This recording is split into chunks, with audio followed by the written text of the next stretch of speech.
This teleconference meeting will run by the agenda and all attendees will be placed on mute so the primary presentation may proceed uninterrupted. All questions during the teleconference should be emailed to ema@co.delaware.in.us so they may be addressed at the end of the conference, and that email was included in the invitation. Please do not place your phone on hold, as hold messages will play to the entire group. When and if the conference mute is lifted, please keep all side conversations to a whisper and background noise to a minimum, as it will be audible to the entire group.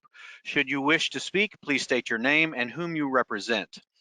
Welcome. We have several items to address today. Item number 1.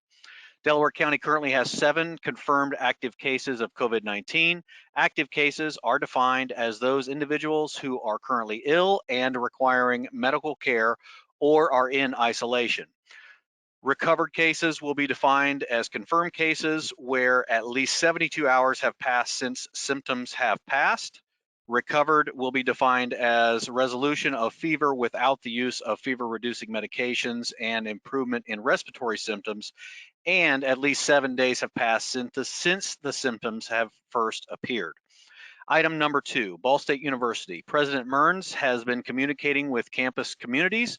BSU has a plan in place and they are working directly with the EOC. The administration is significantly reducing the number of employees and people on campus, and they have moved internal deadlines to expedite their plan. 5,365 students have moved out of the residence halls before 10 p.m. last night on March 24th. There are 108 students who have been approved to stay in the halls until May 2nd, 2020. For a comprehensive list of all the university's efforts, please visit bsu.edu/coronavirus. The EOC would like to recognize Roanne Engel, Vice President for Student Affairs, and University Police Chief Jim Duckham for their work and diligence in communicating the BSU efforts with the EOC. Item 3, the Strategic National Stockpile, or SNS, requests are being made nationwide, and demand for PPE is extending. All Delaware County Public Safety Departments have reported their needs, and those requests have been uploaded to Web EOC for the mission and task assignment in the state EOC. All departments were issued PPE kits in 2005-2006, including Tyvek APR mask with CBRN filters and boxes of nitrile gloves. The expirations have come into question on these filters, and the latest guidance from the CDC is to disregard expiration dates on those supplies. A link to that guidance is available at the cdc.com. CDC.gov. A local manufacturing facility is transitioning to produce N95 masks for FEMA as quickly as possible and deliver them to locations in Indiana and Michigan for FEMA Region 5. We appreciate their efforts and want to recognize they are doing this with essential employees only to help flatten the curve. Item 4, the survey for healthcare organizations, extended care facilities, ECFs, doctors' offices, and UCF urgent care facilities was emailed out on Tuesday, requesting them to evaluate their 30-day needs of PPE, and the EOC continues to collect that data. It has not been requested by the state EOC as of this call. Item 5, FEMA Public Assistance, or PA, is recommended by the PA staff that each city, county, town, and township department fill out their own request for public assistance, or RPA, form. They each need to fill out their own form if they are going to have reporting cost. The county EMAs will not be able to file for departments for this event. Each department that will have a reporting cost should fill out the RPA form and email it to pa@dhs.in.gov. Once the PA office gets this, they will set up a portal account for each department. Then the PA office creates a portal account in the department's name. They will get an email from FEMA with their username and temporary password. That department can log in and set up their own password. At this time, they should be tracking any and all costs on paper. All departments need to wait for the PA office to give the okay before they upload any documentation to the FEMA portal. We are waiting on FEMA before the PA office can do the applicant briefing before it will hopefully be soon we are waiting on the FEMA office to do the applicant briefing, but hopefully that will be soon, according to the state officials. This will be done in the format of a WebEx format via the internet. Questions regarding the PA process should be directed to Holly Bryant, local government support at the Indiana Department of Homeland Security, and her email will be attached to the agenda, hbryant@dhs.in.gov. Item 6.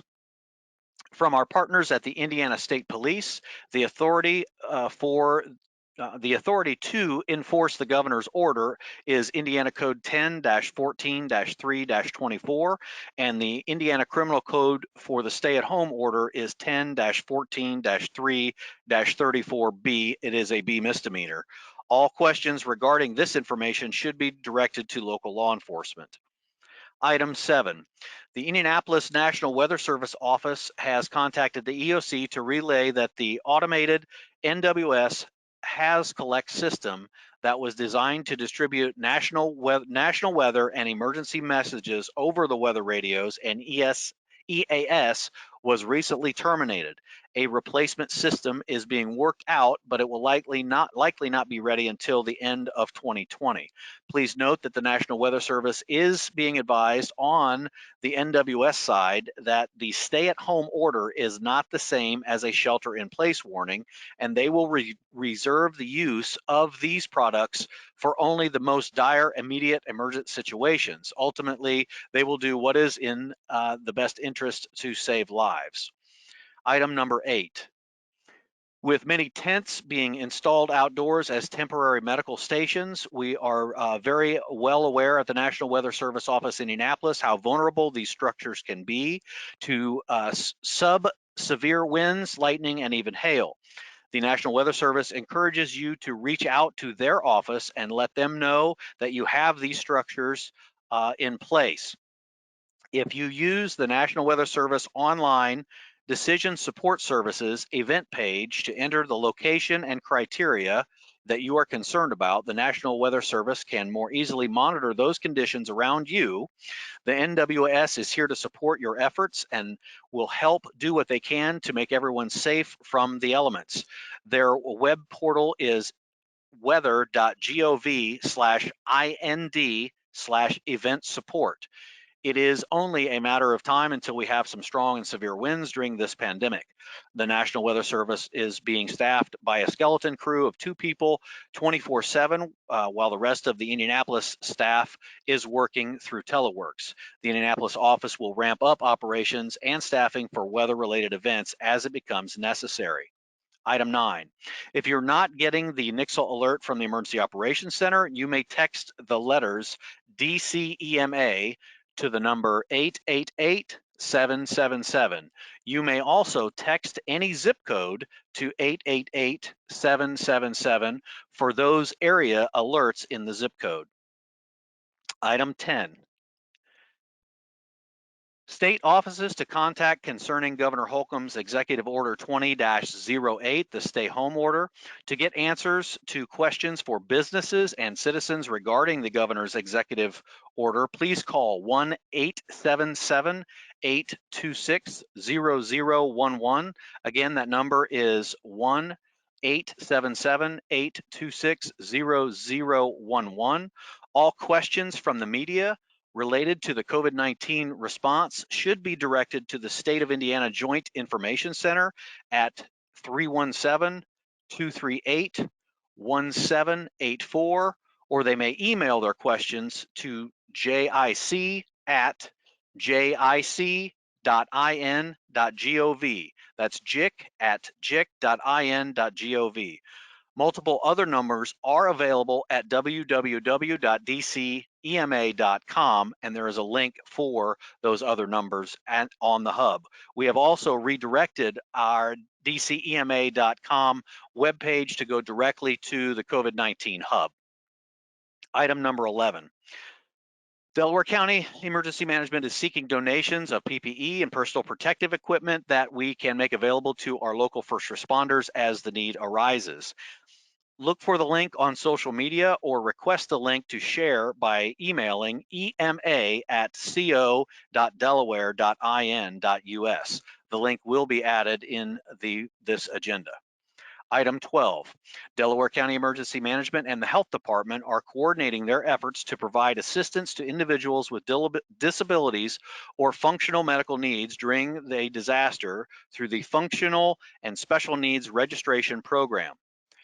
During times of disaster, the Functional/Special Needs Shelter Program is designed to assist individuals who may require assistance in evacuating and sheltering, who may have physical, mental, or functional needs. Participation in this functional needs shelter program is on a voluntary basis. The program benefits both residents, family members, and emergency officials in planning for health and safety and shelter of evacuees during times of a disaster. A link to apply for this program is available at www.dcema.com on the COVID-19 Hub as well. Look for a link on social media or request the link to share by emailing us at ema@co.delaware.in.us. We now have time for Q&A. When the conference mute is lifted, please keep all side conversations to a whisper and background noise to a minimum, as it will be audible to the entire group. Should you wish to speak, please state your name and organization that you represent. Please do not place your phone on hold, as the hold message will play to the entire group. Q&A is now open. Jason, this is Kelly Schrock with the Community Foundation of Muncie and Delaware County. Are you communicating with volunteer fire departments as well? Yes, we are.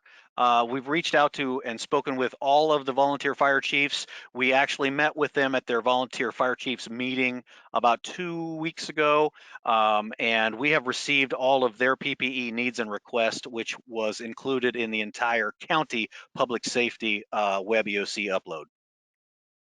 Thank you. You're welcome. I have a question from Open Door. They've not received their survey yet.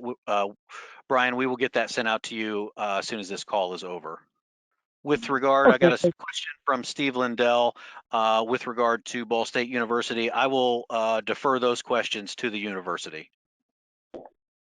With no other questions being asked, we will call this meeting to an end. The call has been muted for closure. Thank you for joining us on the conference call today. The next update will be announced via your email. Please remember that if you feel someone needs to be included in this call and they've not been alerted to it, they are executive level decision makers within the community. Please invite them to join. They may also email ema@co.delaware.in.us so they can be on the original emailing for notification. Thank you for joining us today.